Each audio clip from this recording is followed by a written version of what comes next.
Mahinungdanon ang natunol sa lokal nga gobyerno sa Alabel, Sarangani Province nga bag-ong rescue vehicle o fire truck ngadto sa Alabel Municipal Fire Station gahapon sa buntag, Agosto 2, tuig 2022. Sanglit, nakaangko na sa una nilang 4x4 pick-up o rescue vehicle ang Alabel BFP nga dakong tabang sa pagresponde panahon sa emergency. Mismong si Municipal Mayor Vic Paul Salarda, kauban si Vice Mayor Linty John Salway Jr. ang mi-turnover sa susi sa sakyanan ngadto kang Senior Inspector Eugene Mangilaya ang Fire Marshal sa Alabel. Sa mensahe ni Mayor Salarda, nagpasalamat siya sa mga personahe sa Alabel Fire Station tungod sa ilang kakugi o dedikasyon sa pagtrabaho.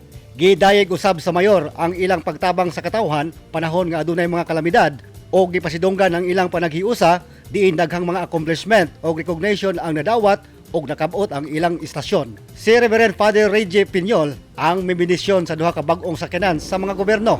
Naglaom ang gobyerno sa Alabel nga pinaagi sa mga bag-ong asset mas serbisyuhan gyud og sakto og matinud-anon ang katawhan sa lungsod pinaagi sa paspas nga pagresponde sa mga katalagman hilabi na sa panahon nga dunay mahitabong sunog ug uban pang kalamidad.